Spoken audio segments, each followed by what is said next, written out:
ഒഴിച്ചു അങ്ങനെ ഒഴിച്ചാൽ പോരാ. നമുക്ക് ഇഞ്ചിക്കറി വെക്കാം. വെറൈറ്റി ഇഞ്ചിക്കറി. ഇഞ്ചിക്കറി ഇന്നാൾക്ക് വെച്ചാൽ നിങ്ങൾ കണ്ടില്ലേ, പക്ഷേ ഇത് വെറൈറ്റിയാണ് കേട്ടോ. വെറൈറ്റി ഇഞ്ചിക്കറിയാണ് വെക്കുന്നത്. എന്താണ് വെക്കുന്നത്?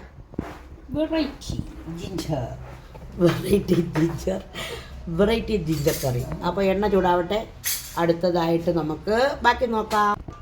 ഇത് ചെറിയ ഉള്ളിയും വെളുത്തുള്ളിയും പച്ചമുളകും അരിഞ്ഞതാണ്. ചെറിയ ഉള്ളി 250 ഗ്രാം എടുത്തിട്ടുണ്ടോ? ഇല്ല, 250 വരില്ല. ഓക്കെ. അടുത്തത് ഇഞ്ചിക്കറി. ഇഞ്ചി. ഇത് ഇഞ്ചി അരിഞ്ഞിട്ടിരിക്കുകയാണ്. എത്ര ഇഞ്ചി ആയിരിക്കും? 500 ഇഞ്ചി ഉണ്ടോ? ഇല്ല. ഇത് എല്ലാത്തിനും ഒരു കറക്റ്റ് കണക്കൊന്നുമില്ല. ഓക്കെ. ഇതരിഞ്ഞ് നമ്മൾ മാറ്റി വയ്ക്കുകയാണ്. നമുക്ക് സ്പെഷ്യൽ വറുത്തരച്ച ഇഞ്ചിക്കറി വയ്ക്കാം. എങ്ങനെ വറുത്തരയ്ക്കാമെന്ന് നോക്കാം. അപ്പോൾ നമുക്കിതേ പാൻ വെച്ച് കൊടുത്ത്, ഫ്രൈ പാൻ വെച്ച് കൊടുത്ത് വെളിച്ചെണ്ണ ഒഴിക്കണം. വെളിച്ചെണ്ണ കുറച്ച് അധികം ഒഴിക്കണം, എന്നാലേ നമുക്കിത് മൊരിച്ച് വരാൻ പറ്റും കേട്ടോ. നമ്മൾ 500 ഇഞ്ചിയൊന്നും എടുത്തിട്ടില്ല. അപ്പം ഒരു 3-4 ടേബിൾ സ്പൂൺ വെളിച്ചെണ്ണ ഒഴിച്ചിട്ടുണ്ട്. അതിലേക്ക് നമ്മളിത് ഇഞ്ചിയും കൂടെ ഇട്ട് മൊരിച്ചെടുക്കുകയാണ്. ഇതൊരു സ്പെഷ്യൽ ഇഞ്ചിക്കറിയാണ്. ഇത് പ്രധാനമായും ഈ ഗ്യാസ് ട്രബിളൊക്കെ ഉള്ള ആൾക്കാർക്ക് നല്ലതാണ്. ഇതിൽ നമ്മൾ വാളൻപുളിയാണ് ചേർക്കാനായിട്ട് തിളച്ച വെള്ളത്തിൽ ഇട്ട് വെച്ചേക്കുന്നത്. ഇത് പ്രത്യേകം പറയാനുള്ളതെന്ന് പറഞ്ഞാൽ, ഒരിക്കലും നിങ്ങൾ പച്ചവെള്ളത്തിൽ ഇഞ്ചി പോലും കഴുകരുത്. പച്ചവെള്ളത്തിൽ കഴുകിയിട്ട് ചൂടുവെള്ളത്തിൽ കഴുകിയെടുക്കണം കേട്ടോ. അപ്പോൾ നമ്മൾ ഇഞ്ചിയുടെ പകുതി മൂത്തപ്പോഴത്തേക്കും അതിലേക്ക് ചെറിയ ഉള്ളിയും വെളുത്തുള്ളിയും പച്ചമുളകും കൂടെയാണ് ഇട്ട് കൊടുക്കുന്നത് കേട്ടോ. ചെറിയ ഉള്ളിയാണ് ഇതിന് ടേസ്റ്റ് കൂടുതൽ. ഇതൊരു സ്പെഷ്യൽ ഇഞ്ചിക്കറിയാണ്. അതിൻ്റോടൊപ്പം ഇത് വയറിന് ഏറ്റവും നല്ലതുമാണ് കേട്ടോ. ഈ വാളൻപുളി എന്ന് പറയുന്ന സംഭവം ഒഴിവാക്കിയാൽ, അല്ലെങ്കിൽ വിനാഗിരിയൊക്കെ ഒഴിവാക്കിയാൽ നല്ലതാണ്. പക്ഷേ വാളൻപുളി ഒരു ചെറിയ അളവിലാണ് ഇത് ചേർത്ത് കൊടുക്കുന്നത്. അത് പുളിപ്പില്ലെങ്കിൽ ഇഞ്ചിക്ക് ഒരു ചവർപ്പ് വരും, അതുകൊണ്ടാണ് കേട്ടോ. കറിവേപ്പില കൂടി ഇട്ട് കൊടുത്തു. നിങ്ങൾ ഇതേമാതിരി ചെയ്ത് നോക്കൂ, നിങ്ങൾക്ക് ഫലം ഉണ്ടാവുമെന്നത് ഉറപ്പാണ്. പിന്നെ ഇങ്ങനെയാണോ ചെയ്യേണ്ടതെന്ന് ചോദിച്ചുകൊണ്ട് കുറേ ആൾക്കാർ വരും. ഇങ്ങനെയും ചെയ്യാമെന്ന് നിങ്ങളോട് ഞാൻ പറയട്ടെ. അരമുറി തേങ്ങയാണ് ഇട്ട് കൊടുക്കുന്നത് കേട്ടോ. ഇതൊക്കെ നന്നായിട്ട് ഒന്ന് വഴന്ന് വന്നപ്പോഴത്തേക്കാണ് അരമുറി തേങ്ങ ഇട്ട് കൊടുക്കുന്നത്. ഇഞ്ചി നന്നായിട്ട് കനം കുറച്ച് അരിയണം. ഇതിപ്പോൾ സെറ്റായിട്ടുണ്ട് കേട്ടോ, മൂപ്പിച്ച് എടുത്തിട്ടുണ്ട്. അപ്പോൾ ഞാൻ അവിടെ ഇരുന്ന് മൂപ്പിച്ചത്. ചേച്ചിക്ക് വേറെ വെളുത്തുള്ളിയെ ചേർക്ക ഉണ്ടാക്കണമായിരുന്നു. അപ്പോൾ അവൾ കോരാറാകുമ്പോഴത്തേക്കും വരും, എല്ലാം ഇട്ട് തരും, ഞാൻ വീഡിയോ എടുക്കും. അങ്ങനെയായിരുന്നു കേട്ടോ. എന്നിട്ട് കോരി മാറ്റി വെച്ച് തണുക്കാൻ വെച്ചിട്ട് ആ പാനിൽ തന്നെ മുളക് പൊടിയും എരിവുള്ള മുളക് പൊടിയാണ് ഇട്ട് കൊടുക്കുന്നത്. അവളാണെങ്കിൽ ഒരൊറ്റ പ്രാവശ്യം കോരത്തില്ല, പല പ്രാവശ്യമായിട്ടാണ് കോരുന്നത്. അതുകൊണ്ടാണ് കേട്ടോ 2 സ്പൂൺ ഇട്ടിട്ടുണ്ട്. ഇനി മല്ലിപ്പൊടി, മഞ്ഞൾപ്പൊടി, മല്ലിപ്പൊടിയും മുളക് പൊടിയും ഒരുപോലെ ഇട്ട്, അതേപോലെ മഞ്ഞൾപ്പൊടി 1/4 സ്പൂണും കൂടെ ഇട്ട് അതിനെ നന്നായിട്ടൊന്ന് ഈ ചൂടിൽ തന്നെ മൂപ്പിച്ചെടുക്കുക. അപ്പോൾ ആ പാത്രത്തിൽ ഇടുമ്പോൾ അതിൻ്റെ ചൂടിൽ മൂത്തും വരും, നമുക്ക് അതിൻ്റെ എണ്ണയുടെയൊക്കെ അംശങ്ങളും അതിലുണ്ട്. എന്നിട്ട് ഇതേ തിളക്കാൻ വെച്ചിരിക്കുന്ന ഈ കൂട്ടിലേക്ക് നമുക്ക് ആ മുളക് പൊടി തട്ടിയിട്ട് കൊടുക്കാം. ഇത് വളരെ ടേസ്റ്റിയാണ് കേട്ടോ. നിങ്ങൾ ഒരു വട്ടമെങ്കിലും ചെയ്ത് നോക്കണേ.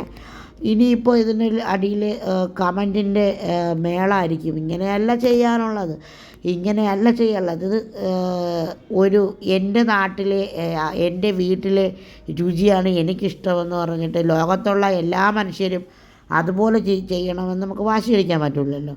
ഓരോരുത്തർക്കും ഓരോ ടേസ്റ്റല്ലേ. ഇതുപോലെ നിങ്ങൾ ചെയ്ത് നോക്കുക. തേങ്ങ വറുത്തരച്ചിട്ട് ഒരു ഇഞ്ചിക്കറി, അതിനെ നമുക്ക് നന്നായിട്ട് പൊടിച്ച് മാറ്റി വയ്ക്കാം കേട്ടോ തണുത്തപ്പോൾ. എന്നിട്ട് ആ പാണ്ടെണ്ണ വെച്ച് കൊടുത്ത് പാനി വേറെ വെളിച്ചെണ്ണ ഒഴിച്ച് കൊടുത്തു കേട്ടോ. ആവശ്യത്തിന് വെളിച്ചെണ്ണ, മറ്റേത് മൂത്ത് വന്നപ്പോൾ തീർന്നു പോയി. ഓക്കെ. വെളിച്ചെണ്ണ നന്നായിട്ട് ചൂടാവണം. വെളിച്ചെണ്ണ നന്നായിട്ട് ചൂടാവാനായിട്ട് നമ്മൾ വെച്ച് കൊടുത്തു. അപ്പോൾ അത് പാത്രം കഴുകിയിട്ടെടുത്തതുകൊണ്ട് വെള്ളം പൊട്ടുന്നുണ്ട് കേട്ടോ. ഇത് ആദ്യം തന്നെ പറയാം, കടുക് ഇട്ട് കൊടുത്ത് ഒറ്റൽമുളക് കൊടുത്തു. ആദ്യം തന്നെ പറയാം, പച്ചവെള്ളം ഒന്നിലും തൊടല്ലേ, നമ്മുടെ കത്തി പോലും ചൂടുവെള്ളത്തിൽ തന്നെ കഴുകണം കേട്ടോ. ഇത് വെളിച്ചെണ്ണ ചെയ്യുന്നതുകൊണ്ട് തന്നെ ഇത് പുറത്തിരിക്കത്തില്ല. ഇത് ഫ്രിഡ്ജിൽ വെച്ച് 2 ആഴ്ച ഉപയോഗിക്കാം. എങ്ങനെയെന്ന് വെച്ചാൽ ഫ്രിഡ്ജിൽ വെച്ചിട്ട് രാവിലെ എടുത്ത് പുറത്ത് വയ്ക്കുക, ഉച്ചത്തേക്ക് എടുക്കുക. അല്ല, ലഞ്ചിന് കൊണ്ടുപോകാനാണെന്നുണ്ടെങ്കിൽ രാത്രി എടുത്ത് പുറത്ത് വയ്ക്കുക, രാവിലെ എടുത്തിട്ട് ഫ്രിഡ്ജിൽ വയ്ക്കുക. അങ്ങനെയാണ് ചെയ്യേണ്ടത് കേട്ടോ. അല്ലാതെ നിങ്ങൾ പുറത്ത് തന്നെ വെച്ചേക്കരുത്. പൊടിച്ചുകൊണ്ട് വന്ന ഇഞ്ചിയാണ് അതിലേക്ക് ഇട്ട് കൊടുക്കുന്നത്. വറ്റൽമുളകും കറിവേപ്പിലയും കടുകും കൂടെ മാത്രമാണ് പൊട്ടിച്ചത്. എന്നിട്ട് ഇങ്ങനെ ഇട്ട് കൊടുക്കുകയാണ്. ഇത് നല്ലെണ്ണയിൽ ചെയ്താൽ 3-4 മാസം ഇരിക്കും കേട്ടോ. തേങ്ങ ഇടുന്നത് കൊണ്ട് തന്നെ പിന്നെ ഒരു ടേസ്റ്റ് വ്യത്യാസം വരും എന്നേ ഉള്ളൂ. രുചിക്കോ അല്ലെങ്കിൽ ശരീരത്തിനോ ഒന്നും ദോഷമോ ഒന്നും വരില്ല. ഇഞ്ചിയാണല്ലോ, പുളിവെള്ളമാണ് ഒഴിച്ചു കൊടുക്കുന്നത് കേട്ടോ. തിളച്ച വെള്ളത്തിൽ പുളിവെള്ളം ഇട്ടിട്ടാണ് ഒഴിച്ചു കൊടുക്കുന്നത്. ഈ പുളി ഒഴിക്കാതെ നിർവാഹമില്ല. വാളംപുളി എന്തായാലും നമ്മുടെ ശരീരത്തിന് നല്ലതല്ല, വയറിന് നല്ലതല്ല. പക്ഷേ ഇത് ഒഴിക്കാതെ നിർവാഹവുമില്ല കേട്ടോ. പക്ഷേ നിങ്ങളിതുപോലെ ചെയ്ത് നോക്കണേ, ഭയങ്കര ടേസ്റ്റാണ് ഇതിന്. ഇത് മാത്രം മതി നമുക്ക് ചോറ് കഴിക്കാൻ. വെറുതെ കഞ്ഞി കുടിക്കാൻ, അല്ലെങ്കിൽ ചോറും ചമ്മന്തിയും ഒരു മുട്ടയും ഉണ്ടെങ്കിൽ ഇത് മതി. ഇതൊക്കെ മതി ലഞ്ചിന് നമുക്ക് കൊണ്ടുപോകാനൊക്കെ. പിള്ളേർക്ക് ഇഞ്ചി അത്ര ഇഷ്ടമാവുമെന്ന് എനിക്കറിയില്ല. ഞാൻ മുതിർന്നവരുടെ കാര്യമാണ് പറയുന്നത് കേട്ടോ. മുതിർന്നവരുടെ ഇഷ്ടം വേറെയല്ലേ. ഇത് ആ മിക്സി എല്ലാം കഴുകിയ വെള്ളം എല്ലാം കൂടെ തിളച്ച വെള്ളം തണുപ്പിച്ചത് എന്നെ ഒഴിച്ചു കൊടുക്കുകയാണ്. ഇങ്ങനെ തന്നെ നിങ്ങൾ ചെയ്ത് നോക്ക്. നമുക്കൊരു പുളിച്ച ഇതൊന്നും വരില്ല.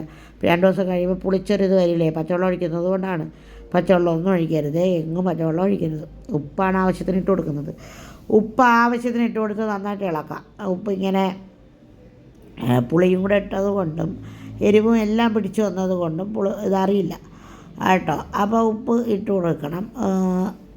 എന്നിട്ട് ഇതിന് നന്നായി ഇളക്കണം. എന്നിട്ട് നമുക്ക് കായപ്പൊടിയാണ് നമ്മൾ ഇനി അടുത്തത് ചേർക്കേണ്ടത്.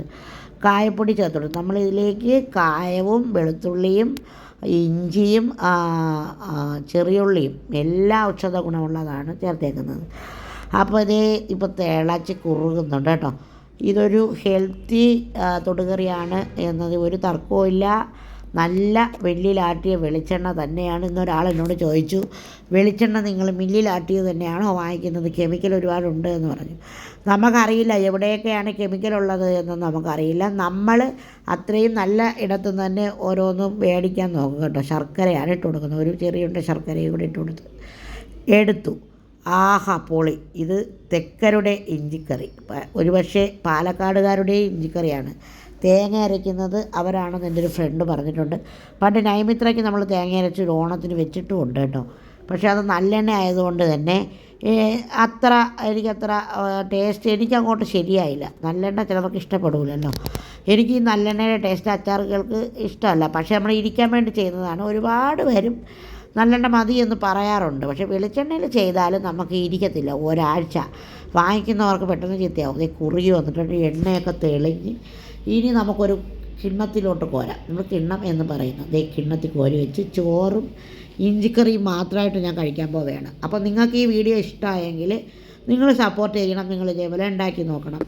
ഇതിപ്പോൾ നമ്മൾ ഇതേപോലെ ഒഴിച്ച് ചോറിലൊഴിച്ച് ഇളക്കി നമ്മളിപ്പോൾ കഴിക്കും. ആഹാ പൊളി എന്ന് 100 വട്ടം പറയും.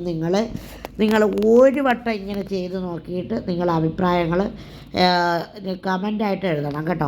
ഇതേപോലെ ചെയ്തിട്ടുള്ളവരുണ്ടെങ്കിൽ ഇനി വ്യത്യസ്തമായിട്ട് നിങ്ങൾക്ക് എങ്ങനെയൊക്കെ ചെയ്യാൻ പറ്റുമെന്ന് നിങ്ങൾ കമൻ്റായിട്ട് എഴുതണേ. ഏറ്റവും നല്ല വ്യത്യസ്തമായ ഇഞ്ചിക്കറിയുടെ കമൻറ്റിന് ഒരു സമ്മാനം ഞാൻ തരുന്നുണ്ട് കേട്ടോ. ഏറ്റവും നല്ല രുചികരമായ, ഏറ്റവും എനിക്ക് നല്ലതെന്ന് തോന്നുന്ന ഒരു കമൻറ്റിന്. അപ്പോൾ ബാക്കിയുള്ള മത്സരങ്ങളൊക്കെ ആരംഭിക്കും. നമുക്ക് കുറച്ച് കാര്യങ്ങളായതുകൊണ്ടാണ്.